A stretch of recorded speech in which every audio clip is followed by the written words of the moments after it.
ఆదిలాబాద్ రిమ్స్లో వైద్య పోస్టులు భర్తీ కావటం లేదు. తాజాగా 13 మందికి ఇతర జిల్లాలకు బదిలీ కాగా వారి స్థానంలో కేవలం 3 వైద్యులు మాత్రమే వచ్చారు. బదిలీ అయిన వైద్యుల స్థానంలో వచ్చేవారు తక్కువగా ఉండడంతో వైద్య సేవలపై తీవ్ర ప్రభావం చూపుతోంది. రిమ్స్లో వైద్య సేవలు తాజా పరిస్థితిపై మా ప్రతినిధి మణికేశ్వర్ అందిస్తున్న గ్రౌండ్ రిపోర్ట్.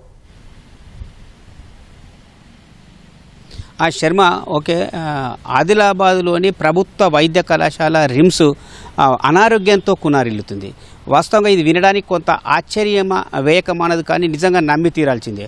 అసలే వైద్యుల పోస్టులు లేదని అనుకుంటే తాజాగా ప్రభుత్వం ఇక్కడ పనిచేస్తున్న ప్రొఫెసర్లు, అసోసియేట్ ప్రొఫెసర్లు, అసిస్టెంట్ ప్రొఫెసర్లను కలిపి 12 మందికి స్థానచలనం కల్పించింది. వారిలో 4కి మాత్రమే ఇక్కడ పోస్టింగ్ ఇచ్చింది. ఇందులో 4లో 2 మాత్రమే ఇప్పుడు రిపోర్ట్ చేశారు, మరో 2 రిపోర్ట్ చేయలేదు. అంటే 12 మందికి బదిలీ చేస్తే కేవలం 2 మంది వచ్చిండ్రు, అంటే 10 మంది రాలేదన్నట్టు. అంటే మొత్తం మీద అసలే వైద్య పోస్టు లేని ఆదిలాబాద్లోని రిమ్స్ వైద్య కళాశాల ఇప్పుడు రోగులకు ఎలా సేవలు చేస్తాననేది ఒక అంతర్మదనంగా మారింది. అందుకే ముందు రోగులకు వైద్య సేవలు అందించేదానికంటే ముందు వైద్య కళాశాలకే వైద్యులను భర్తీ చేస్తే, కొంత శస్త్రచికిత్స చేస్తే అట్లా ప్రభుత్వం అనుకున్న లక్ష్యం నెరవేరుతుందనే అభిప్రాయం వినిపిస్తుంది. 2008లో రిమ్స్ వైద్య కళాశాల పురుడు పోసుకుంది.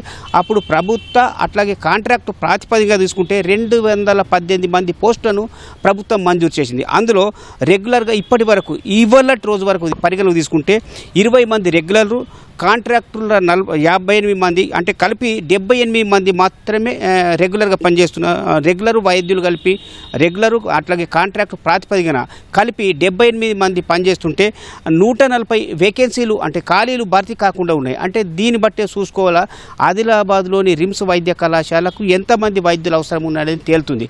ఈ ప్రధానంగా ప్రతి సంవత్సరం కూడా వైద్య పోస్టులకు భర్తీ చేస్తామని ప్రకటనలు జారీ కావడం, నోటిఫికేషన్ వెల్లడి చేస్తామని ప్రకటించడం, తర్వాత ఎవరు ఇక్కడ పనిచేయడానికి ఆసక్తి చూపకపోవడంతో ఖాళీలు అలాగే భర్తీ కాకుండా పోతున్నాయి. ఇప్పుడు మనం ఒకవేళ ఇవాళ పరిగణకు తీసుకుంటే ఇప్పటి వరకు ఎన్ని చూసుకుంటే ఆదిలాబాద్లోని మొత్తం ప్రొఫెసర్ పోస్టులను 21ని ప్రభుత్వం మంజూరు చేసింది రెగ్యులర్గా.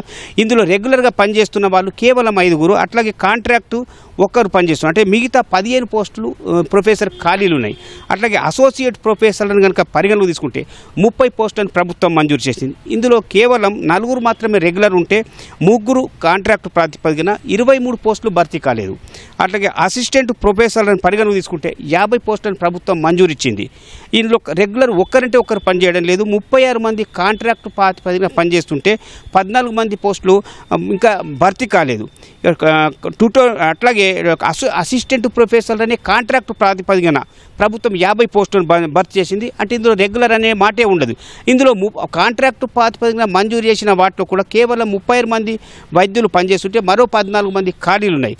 ట్యూటర్స్ అందులో 50 పోస్టులను ప్రభుత్వం మంజూరు చేసింది. ఇందులో రెగ్యులర్గా పనిచేసే వాళ్ళు కేవలం 1, మిగతా 7 కాంట్రాక్ట్ ప్రాతిపదికన పనిచేస్తుంటే 48 పోస్టులు భర్తీ కాలేదు.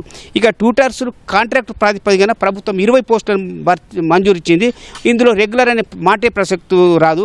ఇందులో కాంట్రాక్ట్ ప్రాతిపదికన 10 పోస్టులు ట్యూటర్స్ పనిచేస్తుంటే మరొక 10 భర్తీ కాలేదు.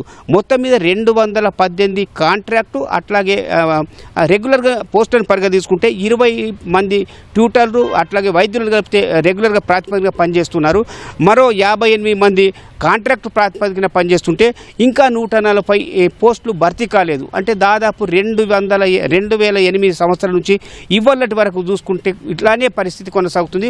కొంత 5 మంది 10 మంది అటు ఇటు తీసుకుంటే, అంటే రిమ్స్లో దాదాపు 750 పడకల ఆసుపత్రి, అట్లాగే దీనికి అనుబంధంగా కేంద్ర రాష్ట్ర ప్రభుత్వాల పరిగణ తీసుకుంటే సూపర్ స్పెషాలిటీ కూడా ఆసుపత్రి వచ్చింది. అందులో కూడా వీటిని పరిగణలోకి తీసుకుంటే 750 పడకలే కాకుండా ప్రతిరోజు 2000 సంబంధించిన వైద్య రోగులు రావడం పోవడం చూసుకుంటుంటారు, వైద్యం చేసుకుంటున్నారు. అంటే ఉమ్మడి ఆదిలాబాద్ జిల్లాలో రిమ్స్ అనేది ఒక ఆరోగ్య సంజీవునిగా కూడా కొనసాగుతుంది. కానీ ప్రభుత్వ పరంగా వైద్య పోస్టులు భర్తీ కాకపోవడం కొంత ఇబ్బందికి దారితీస్తుంది. ఇది తాజాగానైతే మరొక 12 మందిని స్థానచలనం కల్పించడంతో ఇక దిక్కులేని ఇక్కడ పరిస్థితి ఏర్పడింది. మొత్తం మీద ప్రభుత్వం కనుక దీని మీద దృష్టి సారించి ఖాళీ ఉన్న వైద్య పోస్టులు అన్నింటినీ భర్తీ చేస్తే ఆదిలాబాద్లో ఉన్న రిమ్స్ని బలోపేతం చేసినట్టు అవుతుంది. అట్లాగే ఇక్కడ పనిచేసే వైద్యులకు ఒక భరోసా ఇచ్చినట్టు అవుతుంది. సుదూర ప్రాంతాల నుంచి ఆదిలాబాద్కు వచ్చే రోగులు రిఫర్ అటు నాగ్పూర్ కానీ, మహారాష్ట్రలో నాగ్పూర్ కానీ, ఇటు తెలంగాణలో హైదరాబాద్ ఇతర ప్రాంతాలకు రిఫర్ చేయకుండా ఉంటుంది. ఒక ఆరోగ్యానికి గ్యారంటీ ఇచ్చే అవకాశం ఉంటుంది. శర్మ, మొత్తం మీద ఆదిలాబాద్ రిమ్స్ని పట్టించుకోవాల్సిన బాధ్యత ప్రభుత్వం మీదనే ఉంది. ఇది ఇక్కడ తాజా పరిస్థితి. కెమెరామెన్ కిరణ్తో ధన్యవాదాలు మణికేశ్వర్. స్టూడియో.